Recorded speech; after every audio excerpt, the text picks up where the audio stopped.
क्षण हाची करावा विचार तरावया पार भव सिंधू नाशिवंत देह जाणार सकळ आयुष्य खातो कार सावधान।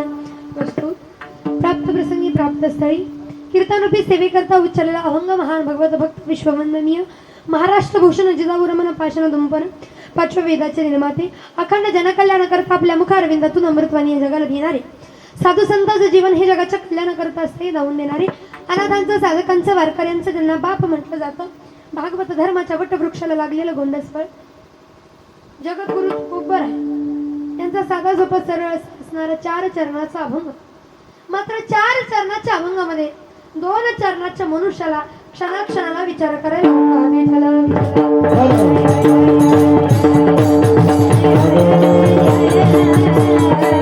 महाराज म्हणतात जन्माला आलेल्या प्रत्येक पुरुषानं विचार करावा, पण कसा? क्षणाक्षणाला विचार करावा। काय विचार करावा? संसाररूपी सागर आपल्याला तरायचा आहे आणि तो तरण्यासाठी काय करावं लागेल याचा विचार करावा बरं का क्षणाक्षणाला। कारण इथं सगळ्याची गॅरंटी क्षणाची गॅरंटी नाही। कारण ज्या देहामध्ये जन्माला आलो तो देह किती दिवस टिकेल हे सांगता येत नाही। कारण नाशिवंत देह मिळाला, देह जाणारा मिळाला, या देहाची काळ वाट बघतोय कधी खाईल कधी या देहाला नेईल असं त्याला झालेलं आहे। मग महाराज एक ना एक दिवस या देहाला काळ खाणार आहे, एक ना एक दिवस आम्ही मरणार आहे आम्हालाही माहित आहे। पण मरणाअंती या देहाचं सार्थक करण्यासाठी काय करावं का? तर संताची संगत करावी आणि तातडीने परमार्थाला लागावा, आवडीने परमार्थ साधावा आणि या लोकांमध्ये वावरत असताना व्यवहार करावा पण डोळे दूर गेल्यासारखं नाही असा अभंगामध्ये सांगतात।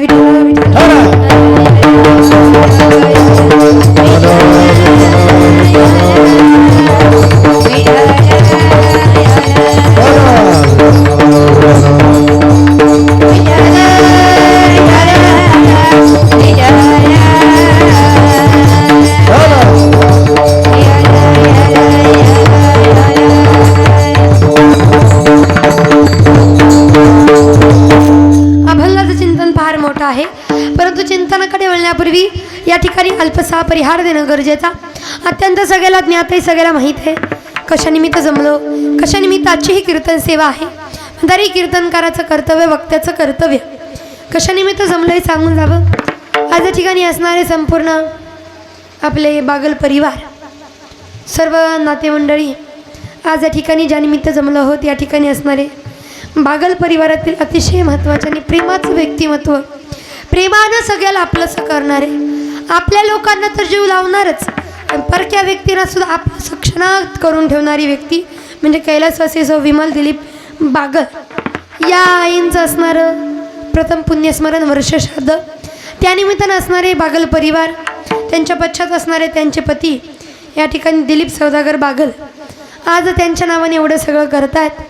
खरं पाहायला गेलं तर आज इथं जर पाहायला गेलं एक व्यक्तीच नाही गेली, एका व्यक्तीच्या संसाराचा गाडा हाकणारी, खांद्याला खांदा लावून संसार करणारी एका व्यक्तीची पत्नी निघून गेली बरं का। आणि खरं सांगायला जर गेलं तर आपण म्हणतो काय, प्रत्येक स्त्रीची इच्छा असते की मला आधी मरण यावं, का मला मरण यावं पण सौभाग्याचं मरण यावं।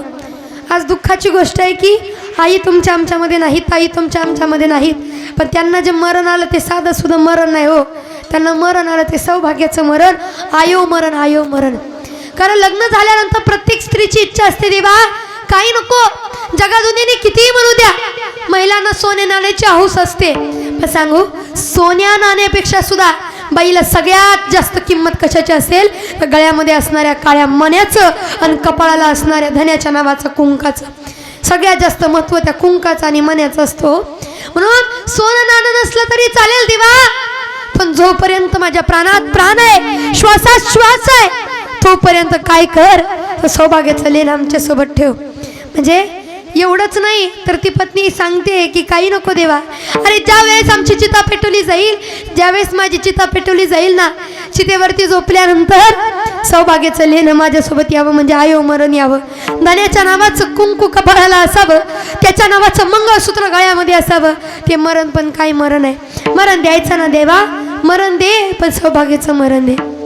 कारण नको मला दाग दागीन असू द्या काळ मनी नको मला दाग दागिना असू द्या काळ मनी भाग्यवान माझ्या वाणी नाही कुणी भाग्यवान माझ्या वाणी नाही कुणी नको मला दाग दागीन असू द्या काळ मनी नको मला दाग दागीन असू द्या काळ मनी सौभाग्याचं लेणं सोबत असावं असं प्रत्येक स्त्री इच्छा करते.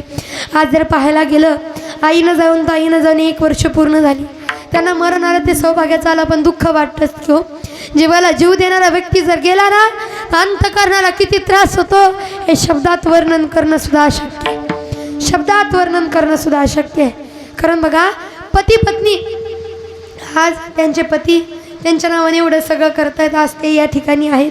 खरं पाहायला गेलं जी पत्नी नवऱ्याच्या खांद्याला खांदा लावून संसार करते ती पत्नी जर निघून गेली ना किती त्रास होतो हे सांगता येत नाही. कारण नवरा बायको संसाराच्या गाडीची 2 चाकं आहेत. एक जरी चाक निसटलं एका चाकाला संसाराचा गाडा संसाराचा भार रेलत नाही पुढं जात नाही. पण दोन्ही असणं गरजेचं आहे. कारण भातुकलीच्या खेळामधली हो भातुकलीच्या खेळामधली राजा निकराणी अर्ध्यावरती डाव मोडी अधुरी एक कहाणी अर्ध्यावरती डाव मोडीला अधुरी एक कहाणी भातुकलीच्या खेळामधली हो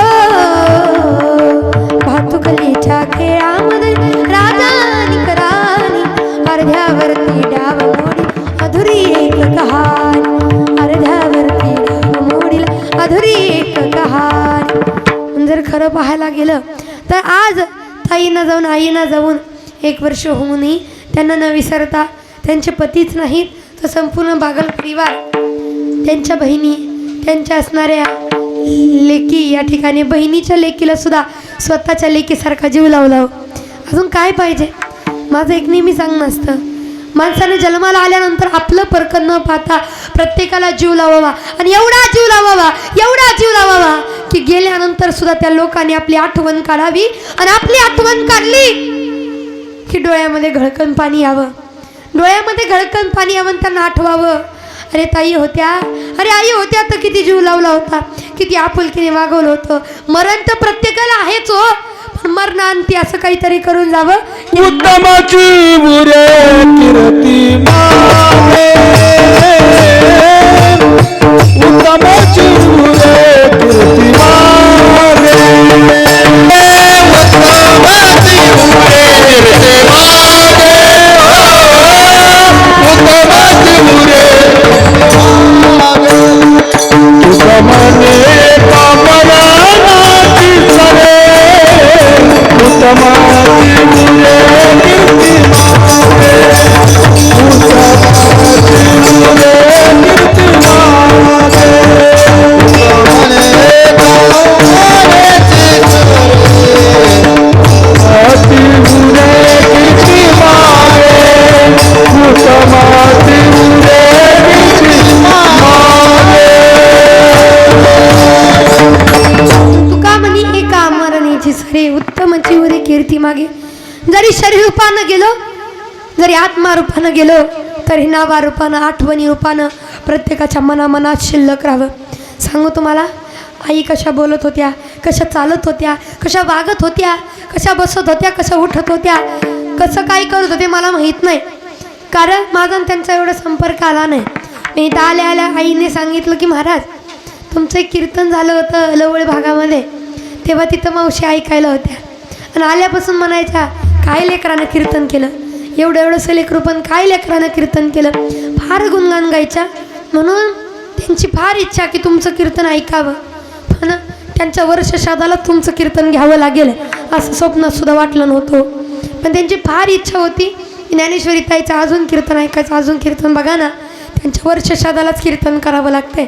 पण सांगू ही जगाची रीतच आहे हो. जो आवड आहे सर्वांना तुझी आवड आहे देवाला. जी माणसं खातेवरती 4-4, 5-5 वर्ष झालं पडून आहेत दररोज मरण येताना मागतात दररोज देवाला मरण मागतात पण त्यांना मरण नाही आणि त्या जीवाला जीव लावणारा व्यक्ती मात्र देव एकाएकी आपल्यातनं घेऊन जातो. मग वाईट वाटतं हो, वाईट वाटतं का? चांगल्या माणसाला देव का आधी नेतो.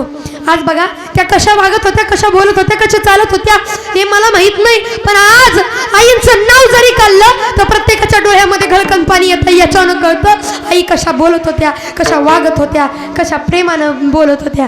कारण गेले दिगंबर ईश्वर विभूती, गेले दिगंबर ईश्वर विभूती, राहिल्या कीर्ती जगमागे, राहिल्या त्या कीर्ती जगमागे.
ईश्वर विभूती, राहिल्या त्या कीर्ती जगामाजी. नावारूपानं कीर्ती रूपानं राहावं म्हणून आज या ठिकाणी आईंच्या नावानं असणारे संपूर्ण आपले बागल परिवार एकत्र येऊन त्यांच्या नावाने एवढे सगळं करतायत. मुख्यतः जो जीवात्मा गेला त्या जीवात्म्याच्या नावानं 5 गोष्टी दारामध्ये होणं गरजेचं आहे. अन्नदान, ज्ञानदान, वस्त्रदान, धनदान आणि पिंडदान. या गोष्टी जर गेलेल्या जीवात्म्याच्या दारामध्ये झाल्या तर गेलेला जीवात्मा कसाही असला तरी तो सद्गतीला जातो. आणि त्यांच्या सद्गतीसाठी आज या ठिकाणी या बागल परिवारानं केलेला हा अट्टहास. एवढं सगळं पाहून एकच म्हणता येईल, आजसाठी केला होता अट्टहास, शेवटचा दिवस गोड व्हावा. मनुष्याच्या जीवनातला शेवटचा दिवस म्हणजे वर्ष श्राद्धाचा दिवस. कारण इथून त्याचा रंग बदलला, रूप बदललं, माणसं बदलली, सगळं इथून बदललं. म्हणून आज खऱ्या अर्थाने आईंच्या नावाने एवढं सगळं करतात. मी म्हणेल त्यांची सेवा अशीच करत राहा. त्यांचं प्रेम, त्यांचा आशीर्वाद कायम आपल्या परिवारावरती राहो. विठ्ठल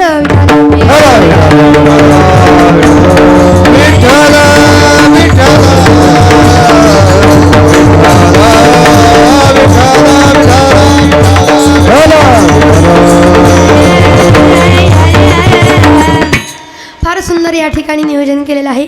असणारी संपूर्ण मंडळी जरा आता ऊनाचा चटके, थोडं ऊन येतंय परत गायब होतंय, येतंय जातंय.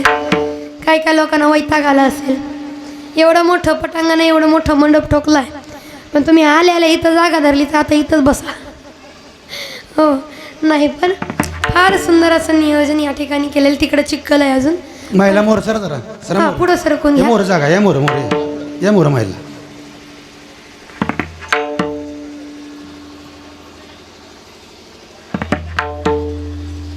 घ्या पुढं सरकून.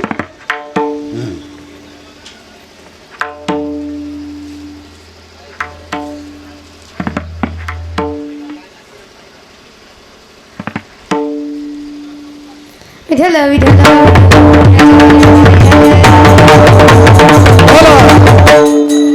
फार सुंदर असं नियोजन केलेलं आहे. संपूर्ण असणारे बागल परिवार काका या ठिकाणी फार विनंती केली की महाराज कीर्तन सेवेला यावं लागते. जवळजवळ 4-5 महिने आधीच सेवा आमच्याकडे दिली की ताई तुम्हालाच कीर्तन सेवेला यावं लागतंय. ज्यांनी फार या ठिकाणी आग्रह धरला की ताई यावंच लागते ते आमचे असणारे अनबोले काका, मावशी या ठिकाणी संपूर्ण असणारी मंडळी या ठिकाणी आहेत. संपूर्ण असणारे टाळकरी मंडळी या ठिकाणी असणारे आमच्या सिद्धीताई दादा, आमचे देवाभाऊ, सुंदर असे विनेकरी बाबा या ठिकाणी असणारे सुंदर असे मृदुंगाचार्य. करावं तेवढं कौतुक कमी. अगदीच रात्री वाजवायला लई चान्स मिळाला नाही म्हणून आता सोड ना बाबा, वाजवतंय. म्हणून या ठिकाणी सुंदर असे आमचे तुकाराम दादा फार सुंदर साथ देत आहेत. आधी करून असणारे सर्व मंडळी या ठिकाणी पवार काका आहेत, फार सुंदर तेही या ठिकाणी साथ देत आहेत. या ठिकाणी एक कीर्तनकार असून उत्तम गायन सुद्धा ज्यांचं आहे असे असणारे माऊली महाराज या ठिकाणी उपस्थित आहेत. खरं पाहायला गेलं कीर्तनकाराचं मन फार मोठं लागतं दुसऱ्या कीर्तनकाराच्या कीर्तनात उभा राहिला. नाही तर तुम्ही बघा सहजासहजी कीर्तनकार लोक एवढं थोडक्यात ॲटिट्यूड कोणाला नसतो. मी कीर्तनकार मी कोणाच्या पण कीर्तन उभं राहू आहे असंही असतं बरं का. पण इथं तसं मनामध्ये न आणता येतं किंचितही भाव न बदलता या ठिकाणी येऊन अगदीच माझ्यावरती नातीसारखं लेकीसारखी प्रेम करणारी मंडळी या ठिकाणी आहेत, बाबा आहेत, संपूर्ण असणारे मंडळी या ठिकाणी. आणि या ठिकाणी सुंदर असं कार्यक्रमाची शोभा वाढवण्याचं काम जे करतात, सुंदर असे सिस्टीमवाले दादा मग आजपासून कीर्तन चालू झाल्यापासून एका जागी उभा राहून त्यांचं पण ऑपरेटिंग करायचं काम चालू आहे बरं का. म्हणून आपल्या सिस्टीमवाल्या दादांसाठी एकदा झाले पाहिजेत. मी म्हणते काही नसावं चांगलं पण सिस्टीम चांगली असावी आणि सिस्टीम तर चांगली असावी पण त्याबरोबर ऑपरेटिंगसुद्धा करता चांगलं यावं. सुंदर ऑपरेटिंग करतायत सिस्टीमवालं कोणीही होत आहे पण ते ऑपरेटिंग करायला कोणालाही जमत नाही. फार सुंदर या ठिकाणी सिस्टीम आहे, करावं तेवढं कौतुक कमी. भगवंताचा आशीर्वाद आपल्या सिस्टीमला भरपूर लागावा भरपूर आणि अशी सिस्टीम वाजत जावी आणि गाजतही जावी. आणि फार सुंदर या ठिकाणी सिस्टीम या ठिकाणी असणारे संपूर्ण मंडळी आणि विशेष आपलं हे कीर्तन आपल्याला वारंवार पाहता यावं याच्याकरता या ठिकाणी असणारे किकान दादा फार सुंदर असा रंग कीर्तनाचा यूट्यूब चॅनल त्यांचा आहे. एकदा त्यांच्यासाठी सुद्धा जोरदार टाळ्या झाल्या पाहिजे. करमाळ्यावरून खास या ठिकाणी आलेले आहेत. रात्री ते सोबत होते. त्यांच्याकडे पाहिल्यानंतर मला वाईट वाटलं का माहिती आहे का, रात्रभर पाऊस चालू होता. तुमच्या इकडं होता का नाही माहीत नाही, आम्ही जिकडून कार्यक्रमात तिकडून रात्रभर पाऊस चालू होता. गाडीवरती भिजत त्यांनी काढलं पण कार्यक्रमाला हजर झाले. आणि म्हणून काही लोकांना वाटतं की शूटिंग करणं एखादा चॅनल उभा करणं कॅमेरा घेऊन फिरणं लई सोपी गोष्ट आहे. सोपी नाही. कोणतंही काम कोणती गोष्ट सोपी नसते त्यातली त्यात शूटिंग करणं म्हणजे एवढी सोपी गोष्ट नाही. स्वतःच्या जीवापेक्षा त्या कॅमेराला जास्त जपावं लागतं आणि त्याला जपत असताना ऊन वारा पाऊस म्हणून चालत नाही. आणि कॅमेरामॅन दादाचं एकच असतं माझं काही झालं तरी चालेल पण कॅमेराला काही नाही झालं पाहिजे. किती ते जपतात ते रात्रीच बघितलं. पावसामुळं त्यांनी सगळं त्या बॅगीला पॅक केलं होतं, कॅमेऱ्याला पॅक केलं होतं. अंगावरती त्यांच्या ते पावसाळ्याचं हे नव्हतं पण कॅमेऱ्याला पॅक केलं होतं. एवढी त्यांची निष्ठा त्या कॅमेऱ्यावरती आहे. मग आपण त्यांचं 2-4 शब्दात कौतुक का करू शकत नाही हो. ते आपल्याकरता रात्रीचं बेरात्रीचं कुठंही कधीही शूटिंग करण्याकरता येऊ शकतात तर आपण त्यांचं कौतुक का करू. म्हणून आपल्या शूटिंगवाल्या दादांसाठी जोरदार टाळ्या झाल्या पाहिजे. त्यांचे आभार. आधी करून असणारे सर्व मंडळी या ठिकाणी संपूर्ण बागल परिवार करावं तेवढं सर्वांचं कौतुक कमी आहे पण वेळ नसल्यामुळे गोडसं चिंतन श्रवण करा. विठ्ठल महाराज सांगतात क्षणोक्षणाची करावा विचार. काय सांगतात विचार करा. बरं विचार करा तुम्हा आम्हाला सांगतात. इथं म्हणू शकत होते हे मांजरा विचार कर, हे कावळ्या विचार कर, हे बदका विचार कर, हे पोपटा विचार कर, हे बेडका विचार कर. पण म्हणले काय हे माणसा विचार कर. म्हणजे विचार करायला लावतात कोणाला माणसाला. कारण माणूस विचारप्रधान प्राणी आहे तर माणसानं विचार करावा. बरं माणसाला सांगतो प्राण्याला नाही. त्याचं कारण आहार निद्रा भय मैथून सर्व योनिशी समसमान परी मनुष्य देहीचे ज्ञान अधिक जाण सर्वथा. प्राण्यांना तुमच्या आमच्यासारखी प्रत्येक गोष्ट आहे पण प्राण्यांना तुमच्या आमच्यासारखा विचार करता येत नाही. कधी आपल्या तुम्ही शेतकरी आहे का? शेतकरी हो म्हणा की एवढं का घाबरतो. शेतकरी म्हणलं तर 4-2 गाय गुरं दुधापुरती तरी पाळली असतील हायती का? ह म्हणा. एक जणच म्हणते ते ह म्हणा. घाबरू नका. मी काय तुम्हाला मागत नाही आणि तुम्ही दिलं तर मी नाही पण म्हणत नाही हो ग काय. मग बघा गाय गुरं असतील तर जे दूध उत्पादक शेतकरी आहेत ना त्यांना काय वाटतं आपलं गाय गरू चांगलं दिसावं, चांगलं स्वच्छ दिसावं म्हणून आठवड्यातनं 2दा तरी साबण निर्मा लावून असं स्वच्छ ब्रशनी घासू स्वच्छ धुवून काढतंय. शेणाचा शेणकोट एक सुद्धा अंगाला टिकू देत नाही, राहू देत नाही. एवढंच नाही खाली मॅट काय टाकतंय, वर पंखा काय लावतंय. दूध उत्पादक शेतकरी गाय गरू चांगली दिसली पाहिजेत. दर उतरल्यावर विषय वेगळा आहे, बघायला पण जात नाही परत. दर आहे तोपर्यंत तर चांगलं ठेवणार. मग बघा, पण त्या गाईगुराचं असं असतं, मालक धुवून गाईगुराला स्वच्छ साबण निर्मा लावून दोन बाजूला 5 मिनिटं झाला की 5 मिनिटानंतर मालक बाजूला असतो. ते गायगुरं काय करतात, धुतलेल्याचं पाणी जे अंगाखाली सांडलंय ना त्याच्यामध्ये पायाने चांगला असं उकर घेतात आणि उकरून त्याचा गाळ करतात. गाळ नुसतं चिखल नाही, गाळ करतात. आणि त्या गाळामध्ये पकवाजे, त्या गाळामध्ये कधी कधी बसायचा होता, हां त्या गाळामध्ये बसतात आणि बसल्यानंतर नुसती बसत नाही, गडाबडा गडाबडा गडाबडा गडाबडा गडाबडा गडाबडा गडाबडा गडाबडा गडाबडा लोळतात. आणि अशी लोळतात, शिंगावनं चिखल, अंगावनं चिखल. आताच मालकाने दोन बाजूला झालंय तर अंगावर सगळा चिखल घेतला का? कारण विचार करायची क्षमता नाही की मालकाने धुतलंय कसं खाली बसावं, विचार करायची क्षमता असते. विचार केला असता मालकाने धुतलंय मग आता 2 दिवस खाली बसायचं नाही, पण ते विचार करू शकत नाही. म्हणून तर तुम्हाला मला क्षमता दिली, विचार करा. मग कशाचा, क्षणाचा विचार करा का? क्षणभंगुर नाही भरवसा, वारे सावध थोडा मायाचा,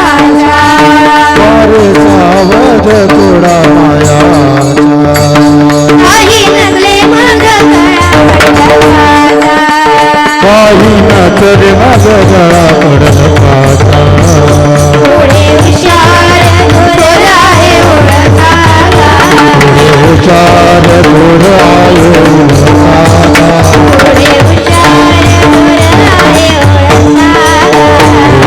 राम राम सारावी, राम राम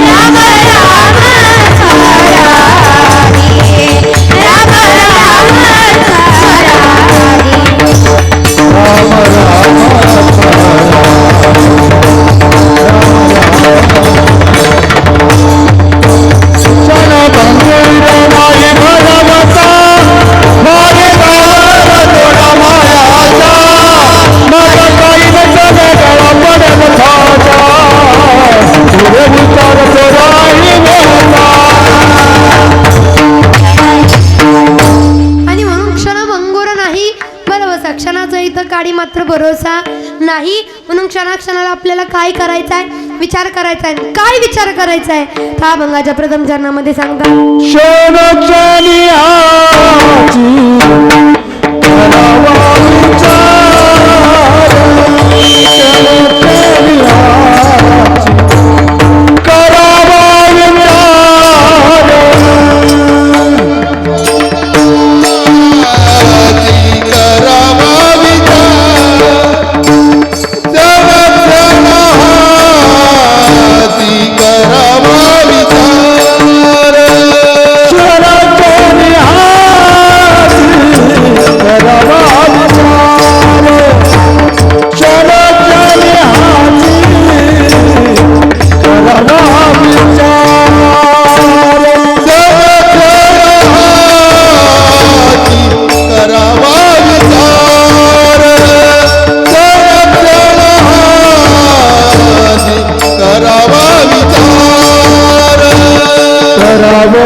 क्षणाक्षणाला विचार करायचा आहे. कारण माहिती आहे का, विचारानं जीवन घडतंही आणि विचारानं जीवन बिघडतंही. म्हणून माणसानं काय करावा, विचार करावा. विचार कर म्हणा, विचार कर म्हणा. हे जीवन नाही पुन्हा पुन्हा कारण सारा सार विचार करा उठा उठी नाम धरा कंठी विठोबाचे. मग सार काय आहे असार काय आहे या प्रत्येक गोष्टीचा माणसानं जीवनामध्ये विचार करावा. नको त्या गोष्टीचा विचार करतो बरं. विचार केला ना तर जीवन कोणत्याही तुम्ही युगात असू द्या कोणत्याही तुम्ही योनीत असू द्या तुमचा उद्धार झाल्याशिवाय राहणार नुसत्या विचारानं. अहो रामायणातील सुंदर असा प्रसंग आहे सगळ्याला माहित आहे. विचारानं काय होतं एक पक्षी असून सुद्धा त्यांनी स्वतःचा उद्धार करून घेतला. तो म्हणजे जटायू नावाचा पक्षी. कसा उद्धार करून गेला काही लागत नाही फक्त विचार चांगले पाहिजेत. माणूस कुठल्याही जागेवर असू द्या त्याचे विचार चांगले नसतील ना त्याच्या जीवनात कधी बदल होणार नाही. जीवनात बदल करून घ्यायचं असेल यश प्राप्त करायचं असेल काहीतरी आयुष्यामध्ये करून दाखवायचं असेल तर विचाराची पातळी मात्र उंच पाहिजे. तो असणारा जटायू नावाचा पक्षी रावणासोबत लढता लढता हरला आणि मरणाच्या गतीवरती जेव्हा आला रावणाने पंख छाटले जमिनीत पडला आणि जमिनीवरती पडल्यानंतर श्रीराम प्रभूंनी किंचाळण्याचा आवाज ऐकून त्या दिशेने यावं. विचारावर डोळे बंद असताना त्याने विचारावं कोण आले काय आले सांगावं अयोध्यापती श्रीराम आहे म्हणे. मी सीतामाईनं वाचवण्याचा फार प्रयत्न केला पण मी नाही वाचवू शकलो देवा. फार प्रयत्न आत्मनात प्रयत्न केला माझा जीवही द्यायला तयार होतो पण पहा मी नाही वाचू शकलो मला माफ करा. त्या क्षणी श्रीराम प्रभूने जगाच्या मालकानं स्वतःच्या हातानं जटायू नावाच्या ते पक्षाचं मान मांडीवरती ठेवावी आणि जशी मांडीवरती मान ठेवली ना जटायूला स्वर्ग सुखाची अनुभूती झाली. काय बोलावं सुचेना. मग त्या क्षणी श्रीराम प्रभूंनी म्हणावं बाबा अरे कोण एवढं आयुष्य मिळालं पृथ्वी संपली तरी आपण मरणार नाही. त्या आयुष्याचा काय उपयोग ज्या आयुष्यामध्ये पुन्हा श्रीराम प्रभूंचं दर्शन नाही होणार. पुन्हा पुन्हा तसलं जीवन जगण्यापेक्षा आता श्रीराम प्रभूच्या मांडीवर जीव सोडल्याला किती चांगला आहे. विचार केला आणि श्रीराम प्रभूच्या मांडीवरती जीव सोडण्याचा प्रण घेतला आणि श्रीराम प्रभूला सांगा नाही देवा हा क्षण माझ्यापासून चोरू नका. का चोरू नका कारण मी असंच भटकत फिरण्यापेक्षा एवढं आयुष्य नको मला. आता मी विचार केलाय हा क्षण मोलाचा आहे. का क्षण मोलाचा आहे या क्षणाला मला देवाच्या जगाच्या मालकाच्या मांडीवरती मरण येतंय. अहो ज्या जगाच्या मालकाच्या बापाला सुद्धा देवाची मांडी नाही भेटली त्या देवाची मांडी मला भेटते. अजून मला काय पाहिजे मला आता इथं या क्षणाला मरण पाहिजे. विचार केला आणि देवाच्या मांडीवर मरण आलो. मग विचार असं करावं की क्षणात जीवन बदलून जावं. पक्षी होता पक्षी पण तरुण गेला तरुण जाण्यासाठी प्रयत्न करावा. का संसार सागरातून आम्हाला तरायचंय.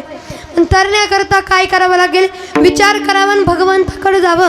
का भगवंताकडे जावं तर भगवंत स्वतः गीतेमध्ये सांगतात संसारूपी सागरात माझ्याशिवाय कुणी सोडवणार नाही. का तेषामहं समुधरता मृत्यू संसार सागरात बाबा मी नचिरार्थमय्या विशुद्ध चेतसा माझ्याशिवाय या संसार सागरात कुणी सोडू शकत नाही. म्हणून माझ्याकडे या लवकर या विचार करून या. कारण ज्या देहातून आम्ही आलो तो देह कसा आहे नाशिवंत देह जाणार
नाशिवंत देह जाणार आहे. या देहाला काळ खाणार आहे कारण घडी घडी काळ वाटयाची काय घडी घडी काळ घडी घडी काळ वाटयाची काय घडी घडी काळ वाटयाची काय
आहे. क्षणाक्षणाला वाट बघतोय, कारण देह हे काळाचे, धन कुबेराचे आणि येथे मनुष्याचे काय काय हो तुमचं आमचं काय आहे.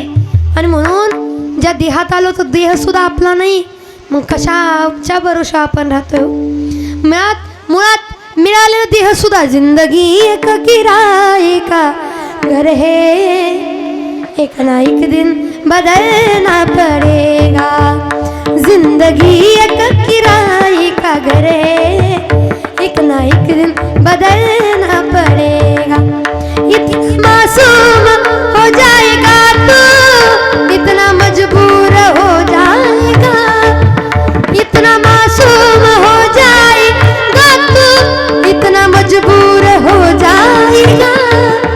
कधी जेव्हा काळ दारात उभा राहील तेव्हा घरातनं बाहेर निघावंच लागेल. म्हणून जिंदगी एक किराए का घर है, एक ना एक दिन बदलना पड़ेगा.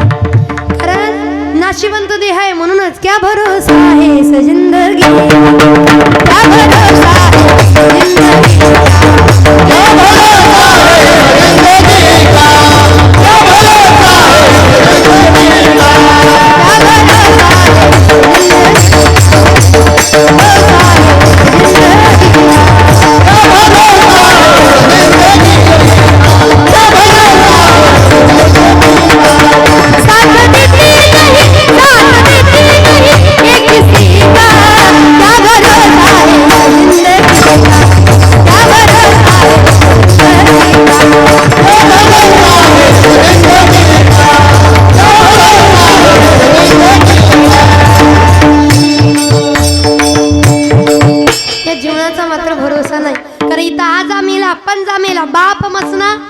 देखत देखत ना तू पण तो ही तैसा झाला. देखत देखत ना तू पण तो ही तैसा झाला. आपल्याला तिकडे जायचं नाही, पण एक ना एक दिवस प्रत्येकाला मरावं लागणार आहे. कारण ज्या देहात जन्मालो तो देह कसा आहे, नाशिवंत आहे. नाशिवंत किती मोठा बंगला बांधला म्हणजे मरणार नाही असं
सोडावं लागणारे भली काही होऊ द्या.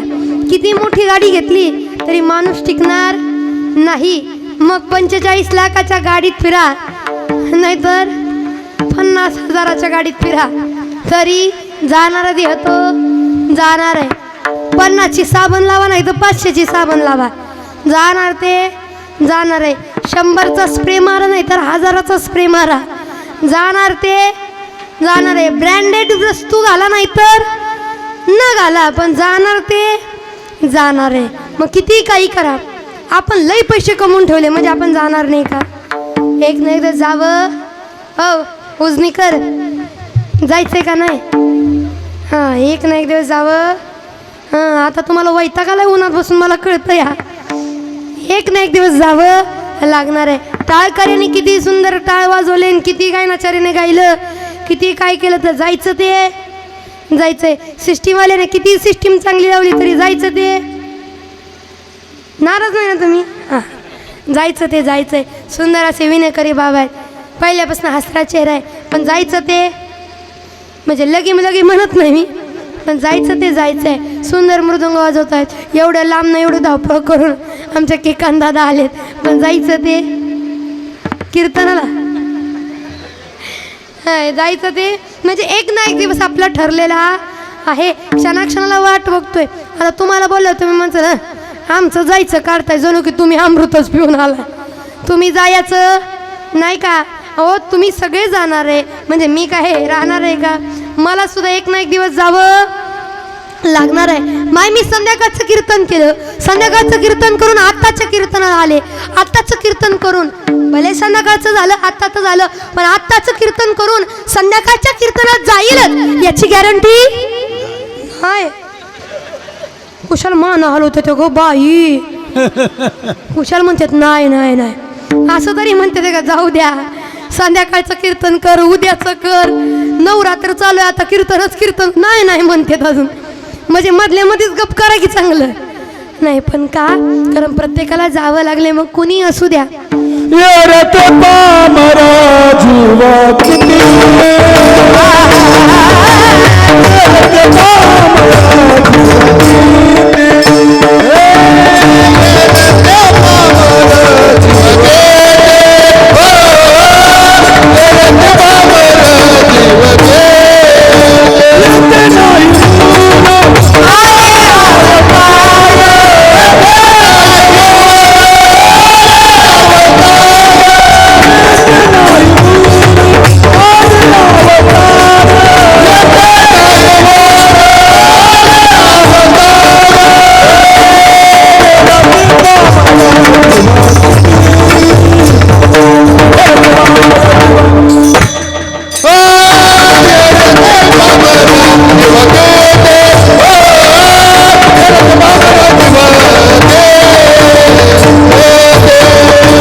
माप नाही. आपण कोण आहे हो? कोण आहे? एक नाही तर आपलाही ठरलेला आहे.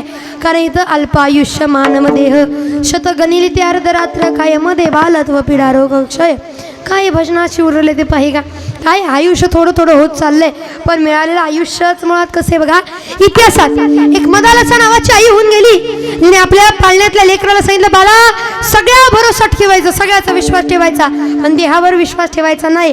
कधी दगा दिली सांगता येत नाही. रात्री चांगलं होतं पण सकाळीच हायच कुठंतरी दुखलेलं, हायच अटॅक आलेला, हायच काही ना काही झालेलं. कारण याला विकारांनी रोगांनी ग्रासलेलं आहे. कारण हा देह कसा, हा देह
जाशिवंत देह जाणार आहे. अहो इथं देवाचं स्वतः असणारं वाहन गरुडजी आईचं आपल्या मरण चुकवण्याचा आतोनात प्रयत्न केलं. आईचं मरण चुकवण्याकरता काय काय केलं, सगळीकडे नेलं आईला. का आई वाचली पाहिजे. कारण मग आपल्या इकडे एक पद्धत आहे, माणूस आजारी पडला की त्याला पाहायला जायचं. आजारी माणूस पडला की लोक पाहायला जातात आणि पाहायला जाताना रिकामं जात नाहीत. कोण 20-20चं पुढं घेऊन जात आहे, कोण बिस्किटचं पुढं, कोण खारीचं ते टोस्टचं पुढं, कोण सफरचंद, कोण नारळ पाणी, कोण काही घेऊन जाते. पण मला नवल या गोष्टीचं वाटतं, माणूस चांगला असताना धड त्याला नीट बोलत पण नाहीत आणि आजारी पडला की उगं खाऊ घालायचं. खा खा काय उपयोग आहे. डॉक्टरने सांगितलं असतं पाण्याशिवाय त्याला काही देऊ नका ना, आपण म्हणा खा खा. माझं काय म्हणणं आहे, चांगलं असताना खाऊ घाला, माणूस आजारीच पडायचं नाही. लोक आजारी पडले खाऊ घालायला जातात हो. आणि मग पहा आजारी पडले बघायला जायचे, आपल्या इकडे पद्धत आहे. वरती तशी पद्धत होती, आजारी पडले गरुडाची आई सगळे पाहुणेरावळे पाहिला. इंद्रदेवापासून, वरुण देवापासून, अग्निदेवापासून, ब्रह्मदेवापासून सगळे पाहिला. मग आईचा नित्यक्रम असा झाला, कुणी आलं की सांगायचं. तर वयामानाने तिला ओळखा येत नव्हतं, मग ती सांगायची बाळा आज काळ्याला माणूस आला होता, आज सोंडीवाला माणूस आला होता, आज 3 डोळ्याचा माणूस आला होता. मग लगेच ओळखायचं 3 डोळं कोणाला आहेत, 3 नेत्रधारी कोणाला म्हणतात, महादेवाला. नंतर सोंड कुणाला आहे, गणपती बाप्पाला. असं ओळखायचं. मग त्याने त्रिशूल होता, कोणाच्या हातात कमळ होतं, कोणाच्या हातात पुस्तक होतं, अशी ओळख सांगायची, यांनी ओळखायचं. आता झालं असं, एक दिवशी गरुड आला आणि आल्यानंतर आई काय बोलले, म्हणे का ग आई आज कोण आलं नव्हतं का. म्हणे आलते. मग कोण आलं म्हणे सांग ना, मला सांगायलाच ना, ओळखायलाच ना बाबा. असं काहीतरी वर्णन. काळ्याला होतं. आता काळ्याला कितीतरी देव आहेत, काळे सावळे कितीतरी देव आहे. दुसरं सांग म्हणे, जरा तयारच होतं, खात्या पित्या घरचं दिसत होतं गड्या. म्हणे अजून आई असे तर लई आहेत. अरे बाबा चांगलं जरा होता, खात्या पित्या घरचं चांगलं. आई दुसरं काहीतरी. म्हणे काय सांगू वेगळं वेगळं वेगळं. रेड्यावर बसून आलता. कशावर, रेड्यावर. मग रेड्यावर कोण येतं, रेड्यावर कोण येतं उजनीकर, रेड्यावर यम. बाबा एवढं ठामपणे सांगते यम म्हणजे बघितलं का तुम्ही. रेड्यावर येताना बसून येताना फक्त ते अंत काहीच दिसतो, असा दिसत नाही दिसत. मग आपल्याला कसं माहीत, जे पुराणाने सांगितलं आपण त्याच्यावरती विश्वास ठेवतो. आता यम रेड्यावर त्याला, रेड्यावरती. आणि जसं दारामध्ये रेडा आला, हिने ओळखला. आता कोणतरी आले रेड्यावरती बसून, सांगितलं रेड्यावरचा देव. म्हटलं गरुडाच्या लक्षात आलं, कोण आलं, यम. यम यम आला. यम म्हणल्यानंतर याने विचार केला आपल्या आईचं काही खरं नाही, आईला लवकर बदलावं लागतंय, दुसरीकडे न्यावं लागतंय. पंख पसरवले आणि आईला आपल्या पाठीवरती बसवलं. हजारो मिलो दूर नेलं, एका क्षणात हजारो मिलो दूर नेलं. पण ऐका, आई पाठीवर बसल्याबरोबर सांगते बाळा मला ओळखून नाही आलं कोण होता, पण जाताना उंबऱ्यापाशी गेलाय, मग कुशाल माझ्याकडे बघून हसतोय. आता मी त्याला बोलणार होते तर तो निघून गेला. म्हणे फार हसत होता असं. मग तर वाटलं आपल्या आईचं तिकीट 100% निघलं. नाही आता मी इथं थांबून जमत नाही. हजारो मिलो दूर जंगलामध्ये मोठं डोंगरामध्ये गुहा. त्या गुहेमध्ये नेऊन आईला ठेवलं आणि आईला पाठीवरून खाली उतरून असं फिरतोय. तोपर्यंत पुढं यमदेव उभाच. यमदेव पुढं उभा. देवा तुम्ही इथं म्हणजे गरुडा काय सांगू तुला, धन्यवाद रे बाबा, धन्यवाद, थँक्यू. बरं का रे देवा, का म्हणे यमदेवा का असं म्हणता, तुम्ही इथं का आला, माझ्या आईला न्यायला आला का. हो म्हणे काय बोलता. वाईट वाटलं की अरे आईला न्यायला माघारी वळून पाहिलं तर आईची केव्हाच राग झाली होती. मग गरुडाने विचारलं यमदेवाला मला धन्यवाद का म्हटलं. अरे बाबा माझं काम तू झटक्यात केलं. झटक्यात. हां तुझ्या आईने तुला सांगितलं नाही मी भेटायला आलतो. म्हणे हां भेटायला गेलो होतो. म्हणे आईने हेही सांगितलं तुम्ही भेटायला आला होता, पण मग आईकडे बघून हसत होता. का हसत होता तेच सांगायचं मला. हसू या गोष्टीचं यायला लागलं की तुझी आई मी जेव्हा पाहायला गेलतो तेव्हा तुझ्या घरामध्ये जेव्हा तिथं होती तेव्हा मी आईची तुझ्या डायरी उघडून पाहिली, त्या मरणाची डायरी उघडून पाहिली. त्याच्यामध्ये लिहिलं होतं हजारो मिलो दूर जंगल आहे, जंगलामध्ये गुहा आहे, डोंगर आहे, डोंगरामध्ये गुहा आहे, त्या गुहेमध्ये अंधाऱ्या गुहेमध्ये तुझ्या आईचं मरण आहे आणि तेही 15 मिनिटाच्या आत मरण आहे. आणि मी विचार केला आता तर ही बाई येत आहे, आजारी आहे, वयोवृद्ध आहे, एवढ्या लांब जाणार कशी विचार केला. पण बाबा तू माझं काम 5 मिनिटात पूर्ण केलं. 5 मिनिटात तर तिला इथं आणून पोचवलं आणि मला जीव घ्यायला मोकळं केलं. म्हणजे गरुडानं मरण चुकवण्याकरता नेलं नव्हतं, तर मरणाची जागाच तिथं होती म्हणून नेलं होतं बरं का. म्हणून किती चुकवण्याचा प्रयत्न केला तर जे चुकत नाही त्याचं नाव मरण आहे. कुणाला मरण चुकत नाही, किती प्रयत्न करू द्या, कोट्यावधी पैसे खर्च करू द्या, वाचले पाहिजे, नाही वाचू शकतो. मग महाराज मरणार आहे हे आम्हाला कळलं, पण मरणार्थी या देहाचं सोनं करण्याकरता काय करावं तरी अभंगाचे संत समागमे धारावी समागमे धारावी संत समागमे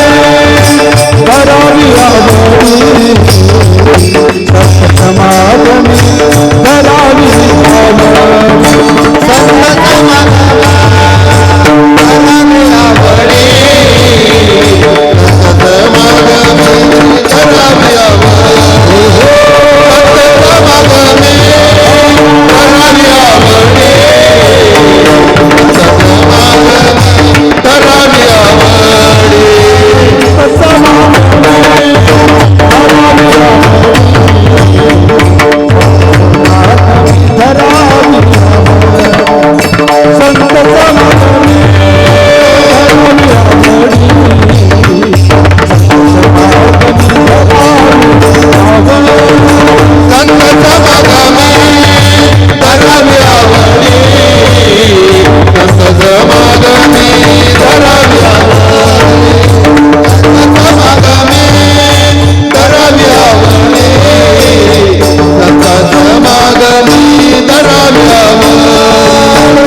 काय करावं, संताची संगत करावी आणि तातडीने परमार्थाला लागावं.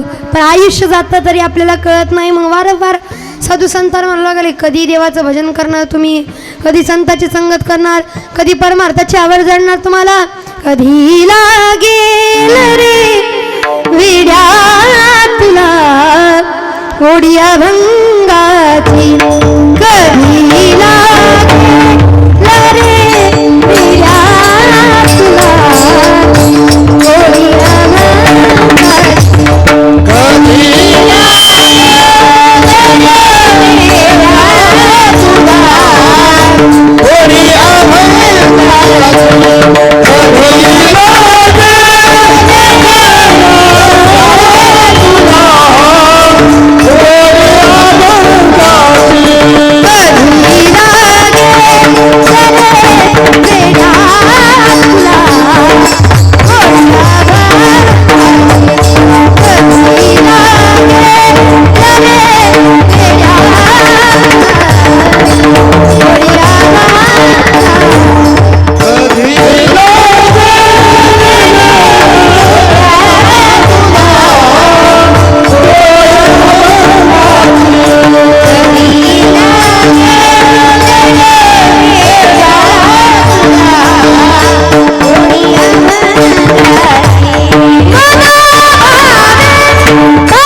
सदा गारे सदा गारे सदा गारे भूपाळी तू सकाळी त्या श्रीरंगाची कधी लागे लरे वेड्या तुला गोडिया भांगाची म्हणजे अभंगाची गोडी कधी लागणार तुला संताच्या संगतीची आज कधी लागणार गड्या कारण बघा ज्याला देवाची भेट व्हावी असं वाटतं त्यांनी संताची संगत करावी संताची संगती मनोमार्ग गती आकळावा श्रीपती हे नाही पण ते संताची संगत केली तर जगाचा मालक भेटल्याशिवाय राहणार नाही कारण देवते संत आणि निमित्त त्या प्रतिमा संत हे देवे संत आहेत म्हणून संतांनी देवाकडे जाण्याचे साधे सोपे मार्ग दिले मार्ग दावून गेले आधी दयानिधी संत दे सोपे वर्म आम्हा सांगितले संती सोपं वर्म दिलं काय लय अवघडात घुसायचं नाही ज्याला देवाचं अवघड भजन करता येत नाही त्याने फक्त एक करावं गोड असं भगवंताचं अगदी जिवे गोड 3 अक्षराचा रस अमृत जयाचं पिके पुढे विठ्ठल एवढं जरी म्हटलं तर जीवाचं सोनं झाल्याशिवाय राहणार नाही विठ्ठल विठ्ठल जय हरी विठ्ठल विठ्ठल विठ्ठल जय हरी विठ्ठल विठ्ठल विठ्ठल श्री हरी विठ्ठल विठ्ठल विठ्ठल जय हरी विठ्ठल विठ्ठल विठ्ठल श्री हरी विठ्ठल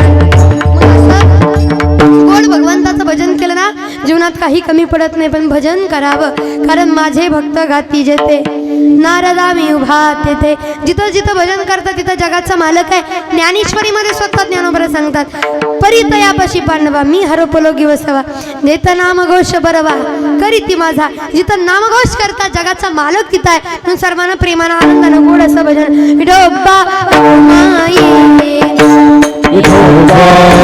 जर असाल तर लोक ना किती अंतकरणातून म्हणले आम्हाला लय परमार्थ करू वाटतो तरी देवापाशी गेलं तर सगळ्याला वशिल्यावरच परमार्थ आवडतो बरं का दर्शन करायचं म्हणलं तर रांगेत दर्शन करावं वाटत नाही वशिल्यावचं दर्शन आपल्याला बरं वाटतं मग आपल्याला त्या संताकडं वशिला लावायचा नामाचा तरच संत आपल्याला भगवंताची भेट करून देणार आहे आणि महाराज सांगतात या लोकांमध्ये वावरत असताना प्रत्येक मनुष्यानं व्यवहार करावा पण डोळ्यात धूर गेल्यासारखं नाही कारण माणूस दिसून न दिसला का करतो काही कळून न कळल्यागत करतो जसं की आपले हे आपले डोळे आहेत ना सारं विश्व पाहतं आपले डोळे साऱ्या विश्वाला पाहू शकतं सगळी गोष्ट या डोळ्यांना दिसू शकते पण डोळ्यात एखादी गोष्ट गेली तर डोळ्यांना सुद्धा दिसू शकत नाही तसं काही माणसांचं आहे दुसऱ्याच्या चुका काढायला मात्र पुढे येणार पण स्वतःच्या चुका मात्र दिसणार नाही दुसऱ्याकडे बघा नेहमी तुम्ही पहा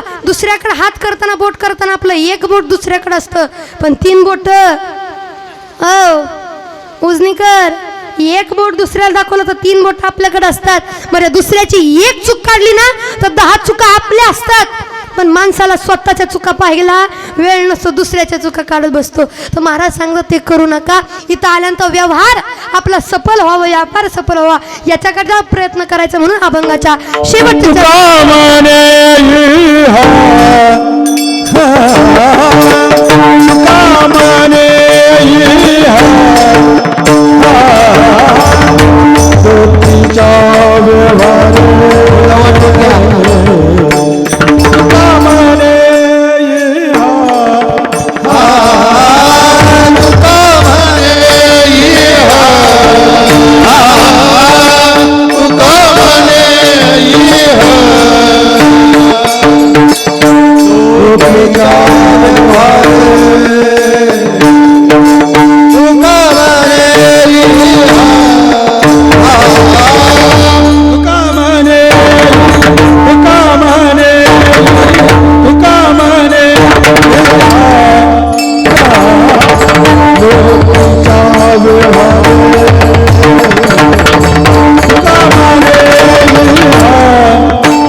पुण्यस्मरणनिमित्त तुम्ही आम्ही एकत्र आलेलो आहोत. कैलासाची चव विमल दिलीप बागल या आईंचं असणारं ताईंचं असणारं प्रथम पुण्यस्मरण आणि त्यानिमित्तानं असणारे संपूर्ण बागल परिवार, त्यांच्या पश्चात असणारे त्यांचे पती या ठिकाणी दिलीप सौदागर बागल. खरं पाहायला गेलं त्यांचे पती आज त्यांच्या नावाने एवढं सगळं करत आहे. सांगू तुम्हाला, लोक फार सांगतात पत्नी अशी पत्नी तशी. आमच्यातलेच काही कीर्तनकार म्हणतात पत्नी अशी पत्नी तशी. पण सांगू तुम्हाला, आईबापानंतर जर एखाद्या लेकराला समजून घेऊन त्याचा मोडका तोडका संसारसुद्धा सुखानं जी चालू ठेवते ना, तिचं नाव पत्नी आहे. आपण पत्नीला नावं ठेवतो, पण खरं सांगू, आपल्या पतीच्या खांद्याला खांदा लावून संसार करण्याकरता तिने किती काबड कष्ट सोसलं, तिने किती काबड कष्ट केलं हे आपल्याला माहीत नसतं. आज बागल परिवाराला सगळं चांगलं आहे, कशाची कमतरता नाही. पण सांगू तुम्हाला, या माईनं ना नवऱ्याच्या खांद्याला खांदा लावून संसार केला, मग सुखाचे दिवस बागल परिवाराला आले. पण नवल या गोष्टीचं वाटतं की सुखाचे दिवस पाहण्याकरता मात्र माईला देवानं ठेवलं नाही. एकाएकी आली हवा, आज विझला मायेचा दिवा. एकाएकी आली हवा, आज विझला मायेचा दिवा. जीवाला जीव देणारी चांगली व्यक्ती आपल्या बागल परिवारातून नेली गड्या. आल्याला जेव्हा पाहिलं ना, आईंचं ताईंचं नाव जरी काढलं की लगेच महिला मंडळाच्या डोळ्यामध्ये पाणी. एवढंच नाही, त्यांची बहीण दरवाजातनं रडत आली. का माहीत आहे का? हो, स्वतःचे लेकरू नव्हतं, पण माझ्या लेकराला स्वतःच्या लेकरासारखं जीव लावलं. बहिणीची पोरगी, पण तिला सुद्धा आपल्या पोरीसारखा जीव लावला. हो, लहानपणापासून आपली पोरगी मानून सांभाळायला. सांगू तुम्हाला, आपल्या लेकरांना कोणी जीव लावतं, मोठं काळीज ना दुसऱ्याच्या लेकराला जीव लावा लागतो. म्हणून आपल्या इकडे एक म्हण आहे, माय मरो आणि मावशी उरो. म्हणजे आईनंतर सगळ्यात जास्त आपल्यावर जीव जर कोण लावत असेल तर ती मावशी असते, मावशी. आपल्या बहिणीच्या पोरीला स्वतःच्या सख्या पोरीवरी जीव लावत लहानाचं मोठं केलं, इथपर्यंत दिवस काढले. प्रत्येकाला कोणी दारात न गेलं तर रिकामा कधी जाऊ दिलं नाही. ताई याना चापेला, मावशी याना चापेला, काकू याना चापेला, सगळ्याला पैमान आपलंसं करत गेले. पण देवाची नियती बघा ना, जी व्यक्ती प्रत्येकाला हवी हवीशी होती, ज्या व्यक्तीचं प्रेम वारंवार भेटावं, ज्या व्यक्तीचा सहवास वारंवार लाभावा अंतकरणातून वाटत होतं, देवानं घाव घातला, काळानं घाव घातला आणि चांगलं व्यक्तिमत्व आमच्यातून दूर नेलं. अहो ताईंचं काही जाण्याचं वय होतं का? कारण त्यांच्यापेक्षा सुद्धा वयस्कर अजून सुद्धा बायका आहेत की हो.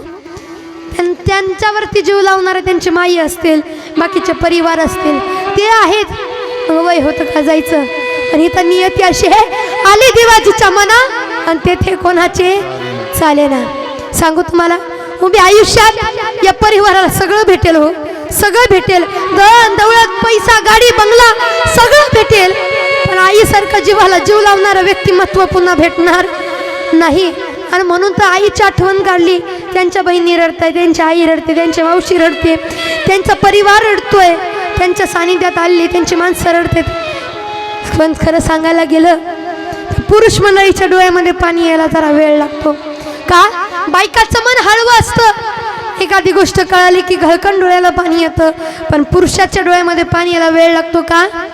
कारण आपण म्हणतो ना, काय दगडाच्या काळजाचा माणूस आहे हो, म्हणजे पुरुषांना दगडाच्या काळजाचं म्हटलं जातं. पण सांगू, त्या पुरुषाला सुद्धा रडायला येतं कधी? जेव्हा एखाद्या व्यक्ती त्या पुरुषाच्या खरंच अंतकरणाच्या जवळ असतो. आज एवढे दिप्पाडच्या दिप्पाड असणारे काका या ठिकाणी आहेत, पण आपल्या पत्नीची आठवण काढली की डोळे त्यांचे सुद्धा भरून आले हो, पाण्याने डोळे त्यांचे सुद्धा भरून आले का? कारण त्यांनाही माहित आहे उभे आयुष्यात सगळं भेटेल, पण अशी पत्नी जीवाला जीव लावणारं व्यक्तिमत्व पुन्हा भेटायचं नाही. कशाची कमतरता पडू दिली नाही. आजारी जरी असली तरी अभिमानानं स्वाभिमानानं सांगायची, हो काळजी करू नका, काय नाही व्हायचं मला, तुम्ही आहे की, काळजी करू नका, सगळं आहे की. आणि बघा, एकाएकी देवाचा घाव पडावा, काळाचा घाव पडावा आणि ताईनं तुमच्या आमच्यातून जावं लागेल असं कुणाला तरी वाटलं होतं का? आज काकांच्या डोळ्यामध्ये पाणी आलं, मावशांच्या डोळ्यामध्ये पाणी आलं, इकडे मावशीच्या डोळ्यामध्ये पाणी आलं. म्हणून सांगू, ही जगाची रीत आहे हो, जो जन्माला त्याला मरावं तर एक ना एक दिवस लागतं. पण आज आईंकरता, आपल्या मावशींकरता एवढी लोक या ठिकाणी जमलेत ना, मी एकच म्हणेन गड्या, होता सोन्याचा संसार या आईचा दरबार, होता सोन्याचा संसार राजा राणीचा दरबार. कशी कराने तथा केली बाग सुखाची हरपून गेली, कशी काळाने तथा केली बाग सुखाची हरपून गेली, कसं विस्कटलंय सार, होता सोन्याचा संसार या आईचा दरबार, होता सोन्याचा संसार राजा राणीचा दरबार, राजा राणीचा दरबार. आणि त्या राजा राणीच्या संसाराला कोणाची तरी नजर लागली हो, पण तरी सुद्धा आई भाग्यवान आहे की त्यांना जाऊन 1 वर्ष पूर्ण होऊन सुद्धा आज असणारे बागल परिवार त्यांना विसरले नाही. त्यांच्या नावाने एवढं सगळं करत आहे. अजूनही आईचा एखादा फोटो पाहिला, अरे काय देखणं रूप आहे बघा जरा, काय देखणं रूप आहे. पण तरी सुद्धा एवढ्या सगळ्या माणसाला, सगळ्या परिवाराला सोडून जावं लागलं, आपुलकीची जिवाळीची माणसं सोडून जावं लागलं. पण सांगू, जरी आई शरीरूपानं गेल्या असल्या, मावशी शरीरूपानं गेल्या असल्या ना, तरी नावारूपानं, आठवणी रूपानं, प्रेमारूपानं, आशीर्वाद रूपानं कायम बागल परिवारामध्ये राहतील. बागल परिवाराचा साथ सोडणार नाही. फार मोठं दुःख आहे आपल्यातनं एखादा जीवात्मा जाणं म्हणजे दुःखाची गोष्ट असते. का माहिती आहे का? साध्या प्राणाला जीव लावला तर त्याच्यासाठी डोळ्यामध्ये पाणी येतं की हो. जो व्यक्ती जीवाला जीव लावणारा व्यक्ती सोडून गेला, हृदयाचे किती हाल होतात नाही सांगू शकत, किती दुःख होतं नाही बोलू शकत. पण मी एकच म्हणेल गड्या की दुःख फार मोठं आहे, पण या दुःखातून सावरण्याचं बळ भगवंत आपल्या बागल परिवार विशेषतः काकांना देव. आणि या ठिकाणी एकच म्हणले, बळ देवो आणि कायमस्वरूपी आईंचा आशीर्वाद असाच बागल परिवारावरती राहू. तुकाराम तुकाराम तुकाराम तुकाराम तुकाराम तुकाराम. परिवार या ठिकाणी वेळात वेळ काढून बोलवल्याबद्दल त्यांचे आभार. अधिकरून असणारे आमच्या अनबुले मावशी आहेत, काका आहेत, संपूर्ण मंडळी या ठिकाणी. तुम्हाला रडवण्याचा माझा उद्देश नव्हता गड्या, पण आईंचं खरं सांगू त्या कशा होत्या मला माहीत नाही, पण प्रत्येकाच्या डोळ्यामध्ये येणारं पाणी सांगतं माणूस कसा होता. म्हणून मी एकच म्हणेन, याच आठवणी रूपानं, याच डोळ्यातल्या पाण्याच्या रूपानं का होईना, पण आई कायमस्वरूपी तुमच्यामध्ये राहतील. मी म्हणेल की आईंचा आशीर्वाद कायम तुमच्यामध्ये राहो आणि त्यांची सेवा आपल्या हातून वारंवार घडत राहो, एवढीच या ठिकाणी प्रार्थना. माझ्या वाणीतून अपशब्द गेला असेल तर क्षमस्व, जे बरोबर असेल साधू संत समजून घ्या, जे चुकीचं माझे मला परत. या ठिकाणी असणारे सर्व मंडळी, टाळकरी, मृदुंगाचार्य, गायनाचार्य, सुंदर असे आमचं रंगकीर्तनाचं या ठिकाणी संपूर्ण असणारे मंडळी, शिष्टीमाले दादा त्यांचे आभार, सगळ्याचे मनापासून आभार. आणि झालेली सेवा या ठिकाणी आईंच्या चरणी, तुम्हा सर्व माय बापाच्या चरणी समर्पित करून सेवेला पूर्णविराम. विठ्ठल जय जय जय विठ्ठल जय. विठ्ठल.